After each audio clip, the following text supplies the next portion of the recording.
السلام علیکم ورحمۃ اللہ وبرکاتہ۔ معزز ناظرین، قرآن پاک اللہ تعالیٰ کی کتاب ہے۔ بندہ جب قرآن پاک پڑھتا ہے تو گویا وہ اللہ تعالیٰ سے بات کر رہا ہوتا ہے۔ قرآن پاک جتنا زیادہ پڑھا جائے گا اتنا ہی دل کے اندر ایمان کی حرارت بڑھتی جائے گی۔ قرآن پاک کو یاد کرنے کی بہت ساری فضیلت ہے۔ نبی رحمت صلی اللہ علیہ وسلم نے فرمایا، خیرکم من تعلم القرآن وعلمہ، تم میں بہترین شخص وہ ہے جو قرآن کو سیکھے اور سکھائے۔ یہی وجہ تھی کہ صحابہ کرام رضوان اللہ تعالی علیہم اجمعین قرآن پاک کو یاد بھی کرتے تھے اور اس کو سمجھ کر پڑھنے کی بھی کوشش کرتے تھے۔ ہمارے یہاں قرآن پاک کو پڑھنے کا رواج رمضان ہی میں ہم لوگوں نے بنایا ہے، حالانکہ یہ کتاب زندگی کے ہر لمحے میں رہنمائی کرنے والی سب سے اہم کتاب ہے۔ ہمیں چاہیے کہ ہم قرآن پاک کو صحیح پڑھنا سیکھیں بھی، اور اسی کے ساتھ ساتھ اس کے اندر اللہ تعالیٰ نے کیا پیغام دیا ہے اس کو سمجھنے کی کوشش بھی کریں، اس لیے کہ جب تک اس پیغام کو نہیں سمجھیں گے اس وقت تک ہمیں خود نہیں معلوم ہوگا کہ قرآن کس چیز کی رہبری کر رہی ہے۔ مثال کے طور پر آپ کسی آفس میں چلے جائیں اور آپ کو انگریزی زبان نہیں آتی، وہاں پر بورڈ پر کچھ چیز لکھی ہوئی تھی، وہ لکھا ہوا یہ تھا کہ آپ کو اس کام کے لیے یہ اسٹیپس اختیار کرنا پڑے گا، یہ چیزیں اختیار کرنی پڑے گی، آپ جس کام کے لیے آئے ہیں ساتھ میں آتے وقت میں یہ چیزیں آپ کو لانی ہوگی، لیکن آپ انگریزی نہیں جانتے تھے، آپ ایسے ہی چلے گئے۔ جانے کے بعد وہاں پر آپ نے آفیسر سے ملاقات کی، وقت لیا، ملاقات کی، لیکن آپ کی ملاقات بے فائدہ رہی، اس لیے کہ اس نے کہا کہ آپ کو آنے سے پہلے باہر کا بورڈ پڑھ لینا چاہیے تھا کہ اس کے اندر کیا بات بتائی گئی ہے۔ یہ ایک مثال تھی جس سے سمجھنے کے لیے آسانی ہو، لیکن اس سے کئی زیادہ اہم، سب سے اہم اور سب سے ضروری جو قرآن پاک اس امت کو دیا گیا ہے اس کو پڑھنا، اس کے اندر کیا بتایا گیا ہے اس کو سمجھنا، یہ کتنا بے حد اور کتنا زیادہ ضروری ہے۔ ہم سب اس کی سمجھ سے اور اس چیز کو سمجھنے سے آج کل قاصر ہو رہے ہیں۔ ہمیں سمجھنا چاہیے کہ اللہ پاک نے قرآن پاک کے اندر کیا باتیں اور کیا تعلیم ہمیں دی ہے۔ تفسیر کا سلسلہ ہمارے یہاں شروع ہے، مختلف سورتوں کی تفاسیر ہو رہی ہے، اس میں سے ایک سورت آج جس کا ہم آپ کے سامنے خلاصہ پیش کرنے جا رہے ہیں، جس کا ترجمہ اور جس کی تفسیر کرنے جا رہے ہیں، وہ بہت ہی اہم سورت سورہ احزاب ہے۔ سورہ احزاب یہ مدنی سورت ہے، اس کے اندر رکوع 9 ہیں اور آیات 73 ہیں، 73۔ بڑی اہم سورت ہے۔ ہم سورت کے ترجمے اور تفسیر پر جانے سے پہلے چند باتیں آپ حضرات کے سامنے رکھنا چاہتے ہیں جو اس سورت کا خلاصہ ہے۔ اس میں سب سے پہلی بات تو یہ ہے کہ اس سورت کا جو نام رکھا گیا ہے وہ ہے احزاب۔ احزاب عربی لفظ ہے جس کے معنی ہیں گروہ، جماعت، یونٹی، یعنی کسی ایک جماعت کو احزاب کہتے ہیں۔ حزب جمع احزاب، جس کے معنی گروہ کے آتے ہیں۔ نبی کریم صلی اللہ علیہ وسلم کی ہمیشہ سے یہ خواہش رہتی تھی اور آپ صلی اللہ علیہ وسلم اس کے لیے بہت زیادہ فکر مند ہوتے تھے، وہ یہ تھی کہ کسی طرح ہر بندہ، ہر انسان اللہ تعالیٰ کی بتائی ہوئے باتوں پر آ جائے، رائے ہدایت پر آ جائے اور صحیح راستے پر وہ قائم ہو جائے۔ یہ نبی کریم صلی اللہ علیہ وسلم کی ہمیشہ کوشش رہتی تھی، اور آپ صلی اللہ علیہ وسلم اسی لیے کبھی مکہ کے غیر مسلموں سے، قریش مکہ سے آپ صلی اللہ علیہ وسلم بات کرتے، کبھی آپ صلی اللہ علیہ وسلم یہودیوں سے بات کرتے، کبھی آپ صلی اللہ علیہ وسلم مختلف لوگوں کے ساتھ بات کرتے تاکہ ان کو دین کا پیغام سمجھائیں، تاکہ ان کو سمجھ میں آ جائے کہ تمہیں کس لیے بھیجا گیا ہے اور تمہیں کس خدا نے بنایا ہے اور اس خدا کی عبادت تمہیں کیسی کرنی ہے۔ یہ آپ صلی اللہ علیہ وسلم کا اہم کام تھا اور آپ صلی اللہ علیہ وسلم اس کے لیے بے چین ہوتے تھے۔ اس پیغام کو پہنچانے کے لیے آپ صلی اللہ علیہ وسلم بعض مرتبہ نہیں بلکہ اکثر مرتبہ بہت سارے لوگ جو آپ صلی اللہ علیہ وسلم کے دشمن تھے ان کے ساتھ نرمی کا معاملہ کیا کرتے تھے۔ کبھی یہودیوں کے ساتھ نرمی کا معاملہ ہو رہا ہے، کبھی مسلمانوں کا بھیس اوڑھ کر جو منافقین رہتے تھے ان کے ساتھ نرمی کا معاملہ ہو رہا ہے، کبھی مکہ کے قریش اور مکہ کے لوگوں کے ساتھ نرمی کا معاملہ ہو رہا ہے۔ نرمی کا معاملے کا مطلب یہ نہیں تھا کہ آپ صلی اللہ علیہ وسلم بدلہ لینا نہیں جانتے تھے، بلکہ آپ صلی اللہ علیہ وسلم چونکہ رحمت للعالمین تھے، اس پوری کائنات کے ہر ذرے کے لیے رحمت تھے، اس لیے آپ صلی اللہ علیہ وسلم یہ عمل کرتے تھے اور آپ صلی اللہ علیہ وسلم نرمی کا معاملہ کرتے تھے تاکہ اس نرمی کے ذریعے وہ اس بات کو اور اس دین کو سمجھیں۔ یہ آپ صلی اللہ علیہ وسلم کا مقصود ہوتا تھا۔ اسی لیے آپ صلی اللہ علیہ وسلم کی نرمی مختلف لوگوں کے ساتھ ہوا کرتی تھی، لیکن ایک موقع ایسا آیا تھا جس میں ہمیشہ سے جو لوگ مسلمانوں کے خلاف میں جو پروپیگنڈا کیا کرتے تھے یا جو سازشیں رچتے تھے وہ تو ہمیشہ تھیں ہی، لیکن ایک ایسا موقع تھا جس میں قریش مکہ، یہودی اور اسی طریقے سے یہودیوں میں سے بنو قریظہ یہ اور بنو غطفان یہ سب مل کر ایک جٹ ہو کر مسلمانوں کو ہرانے کی اور مسلمانوں کو ختم کرنے کی سازشیں رچ رہے تھے۔ اس موقع پر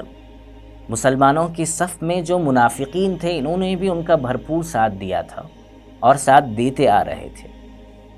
اس موقع پر آپ صلی اللہ علیہ وسلم کو یہ بات معلوم ہوئی، اور یہ چونکہ بنو غطفان، بنو قریظہ اور یہودی اور اسی طریقے سے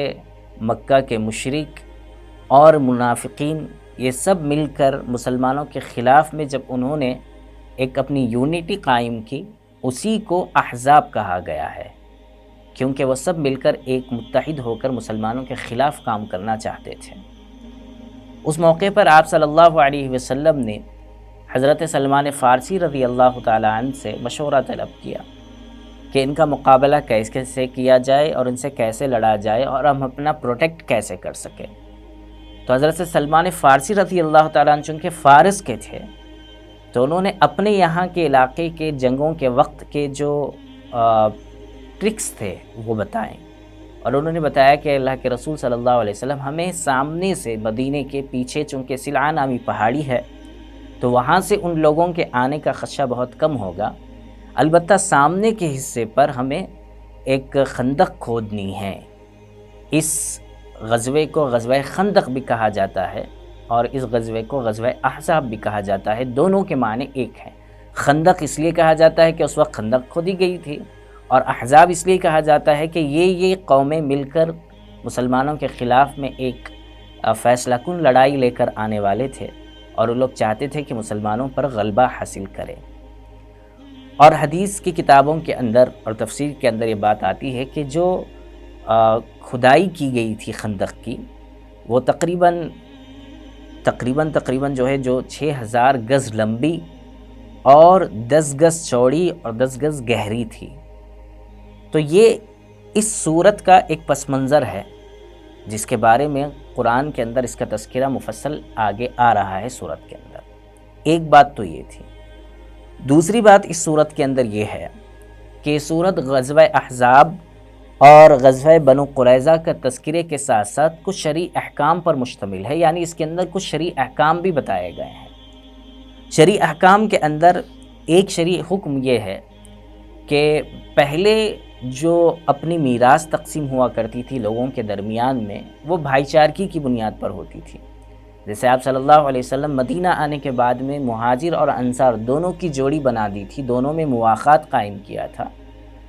تو وہ میراث اس انداز میں لوگ اپنے اعتبار سے تقسیم کیا کرتے تھے، لیکن قرآن پاک نے یہاں پر یہ بات بتائی کہ میراث جو تقسیم ہوگی یا جو جائیداد جو تقسیم ہوگی وہ مواخات کی بنیاد پر نہیں ہوگی بلکہ رشتہ داریوں کی بنیاد پر ہوگی، بیٹے اور باپ ہونے کے اعتبار سے اب جو ہے میراث تقسیم ہوگی۔ یہ قرآن کے اندر اس صورت کے اندر اس کے کچھ احکام بھی بیان کیے گئے ہیں، ایک بات۔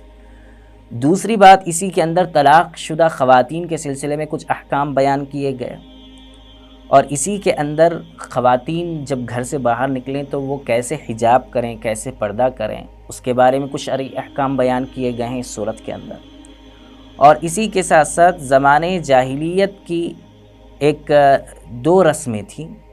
ان 2 رسموں کو ختم کرنے کا تذکرہ بھی اس صورت کے اندر موجود ہے۔ ایک رسم تو یہ تھی جو بہت پرانی چلی ہوئی آ رہی تھی کہ اگر کوئی شخص کسی منہ بولے بیٹے کو، کسی بچے کو لے لے اور اسے اپنا بیٹا بنا لے، جس کو متبنہ کہا جاتا ہے، تو ایسی صورت میں یہ منہ بولا بیٹا جو ہوتا تھا، اس کی جو بیوی، یعنی یہ بچہ جب بڑا ہو جاتا اور اس کا نکاح ہو جاتا تو اس کی جو اہلیہ ہوتی تھی اس سے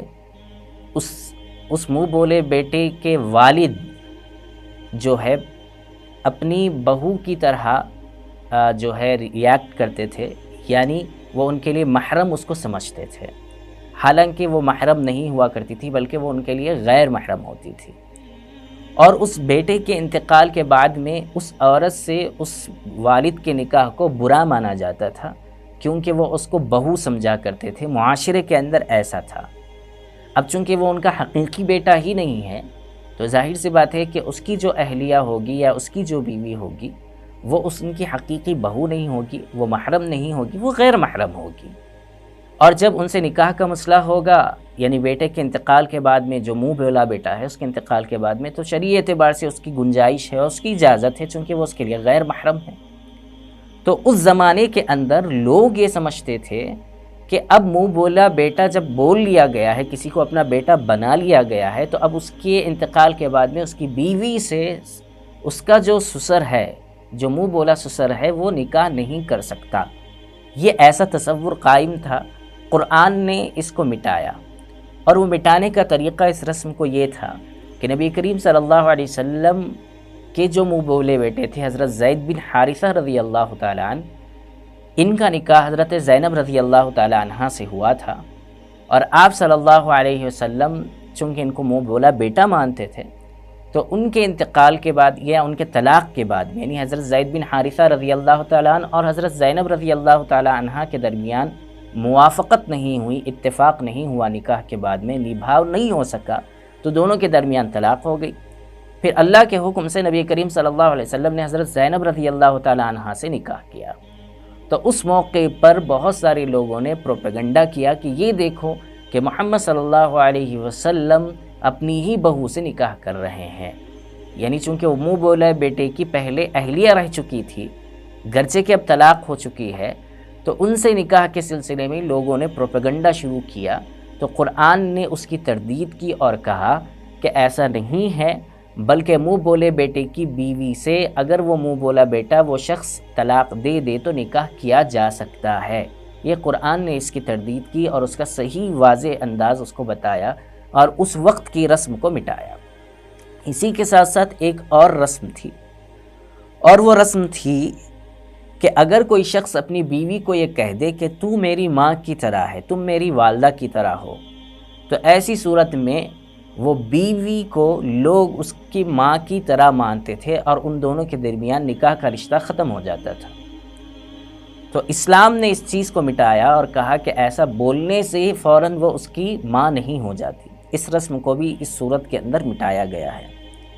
تو یہ دونوں رسمیں تھیں جس کو قرآن نے اس انداز میں اس کے اندر مٹایا، تو اس کا تذکرہ بھی اس صورت کے اندر آگے تفصیل سے آ رہا ہے۔ اس صورت کے اندر اس کے ساتھ ساتھ کچھ اور تعلیمات بھی ہیں۔ وہ تعلیمات یہ ہیں کہ نبی کریم صلی اللہ علیہ وسلم کی بارگاہ میں کیسے حاضر ہوں، حضور صلی اللہ علیہ وسلم سے بات کرنے کا سلیقہ کیسے ہونا چاہیے، حضور صلی اللہ علیہ وسلم کی جو ازواج مطہرات ہیں امہات المؤمنین رضی اللہ عنہن، ان سے بات کرنے کا سلیقہ کیسا ہونا چاہیے، ان سے جب کوئی چیز طلب کرنے کا موقع آئے، کوئی چیز پوچھنے کا موقع آئے تو کیسے پوچھنا چاہیے، اس کے اندر ولیمہ یا دعوت کے اندر جب شرکت ہو تو اس کے کیا آداب ہونے چاہیے، ان تمام چیزوں کو اس صورت کے اندر جو ہے بتایا گیا ہے۔ اور اسی کے ساتھ ساتھ ازواج مطہرات کو یہ تعلیم دی گئی ہے کہ آپ لوگ یعنی آپ جو خواتین ہیں حضور صلی اللہ علیہ وسلم کی جو بیویاں ہیں، جو امہات المؤمنین ہیں، ان کو چاہیے کہ وہ توکل اختیار کریں، قناعت اختیار کریں، اللہ پر بھروسہ رکھیں، اس لیے کہ ان کا تعلق حضور صلی اللہ علیہ وسلم سے ہے، اور یہ امت کے لیے ایک تعلیم ہونی چاہیے آپ لوگوں کے ذریعے۔ تو گویا 4 قسم کی باتیں اس صورت کے اندر تفصیل سے آ رہی ہیں۔ سب سے پہلی بات